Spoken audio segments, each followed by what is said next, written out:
So here we are, almost complete. We just got to put some final touches on, and then place the intro and outro scenes just to frame this piece. And I'll show you how to do that in this video.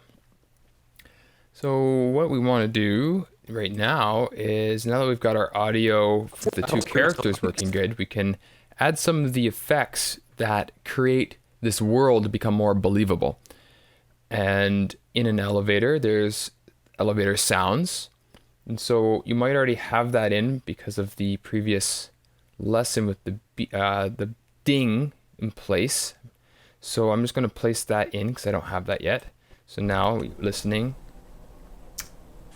Long elevator ride. Yeah. So the elevator sound effects create the world that we're in. And as we get here. Wow, that's amazing. Right, so that's one layer. And the elevator music. So we're going to bring that down. And add that to the layer 2. So let's just look. Alright. Just to kind of create some fun. But what I'm thinking is we're going to do that after we nest this sequence together. And I'll show you why. What we want to do is have this sequence now all as one be able to fade in and out between the intro and outro. So instead of rendering this all down into a file, what we can actually do is just create a new sequence. So we're going to do that, create a new sequence. We're going to come up to here because this is our main video. I'm going to right click on here and create new sequence from clip. We can actually create new sequences from sequences, and that nests it all into one nice piece. So everything in here is actually this condensed into here, and you can always double click on that and that will open up your nest. So here we are, and what we want to do is we're going to bring our intro scene in, place that there, bring this right beside it, and that's what we got. But let's get a nice fade in like we do on the example. Great, so what we need to do to create a fade in, because if we do a cross dissolve, it says there's insufficient media to transition because this is the end of the clip and this is the end of the clip. They essentially need to cross over like such to actually cross dissolve. Back that up. So what we're going to do is we're going to back this off. So there's still media here, even though this is now the end of the visible clip. And we're going to do the same for the intro for this piece. Then we bring it back together, add the cross dissolve. There we go. Great. And the reason I didn't want the music in the other scene before we nested was then we can add it here. So therefore I can create a little bit of a fade in. And so I'll create a keyframe here, keyframe there, bring it on down. There, and then we can create a nice custom fade in. And the nice thing when we're editing scenes that creates a really beautiful effect is when our audio and video don't necessarily sync always perfectly up. It's some crossover, and it helps the eye and the ear kind of blend together the reality. It's a technique that we often find in television and movies. And then we're going to do the same thing to our ending. So let's bring our ending in, our outro.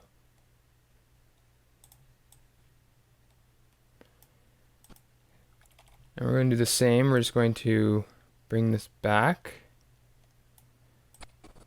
And now, the thing I found when I was making this originally is that we want to be able to create this so it looks like it's a seamless camera transition. And the way we did that last time, let's see, I wonder if I have it perfectly down, is that you can see I'm walking and what foot is on the ground. So my right foot, my left foot, my right foot. And so which one's down? My right foot right there. So we can bring that across there, and when I walk, it's seamless. Oh, it looks like there's a blank frame there. So I'm gonna bring that here. We can cut this. I can select that and delete, bring this across.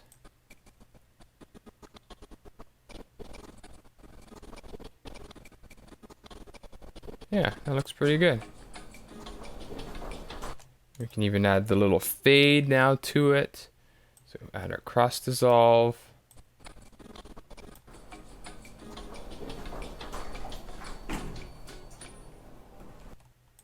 Thanks. See you around. See ya. Thanks. See ya.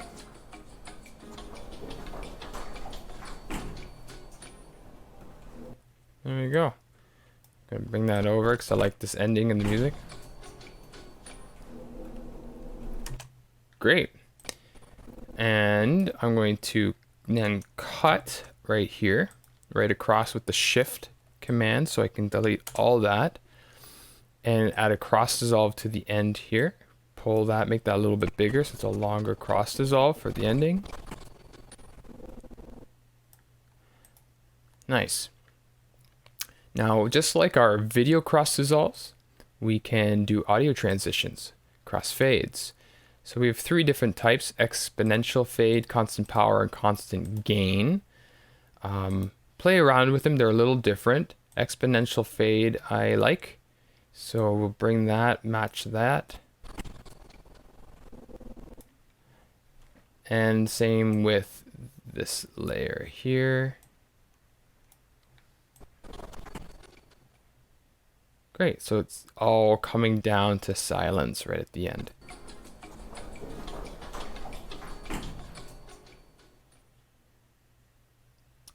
Good. And that's looking pretty good. If we want, we can add a little fade in as well. Cross dissolve for the front.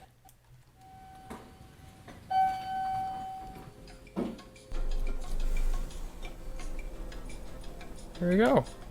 Looking pretty fine. So that's successfully nesting our scene, adding our intro and outro, adding a little bit of sound effects and music to bring the world together. And all we have to do now is render. So rendering essentially takes all these layers and squishes it all together in its own magical way and creates a file that we can watch easily on the computer or upload to YouTube or something. So the way we want to do that is we want to I generally just do this. I select all.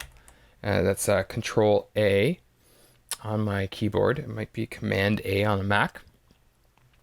And I come up to File, come down to Export Media, or you can see the quick key is Control M. Click on that, and that brings our export settings window up.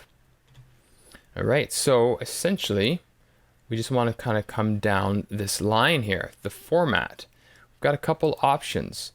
Now, the best way to do this, I find, is H.264.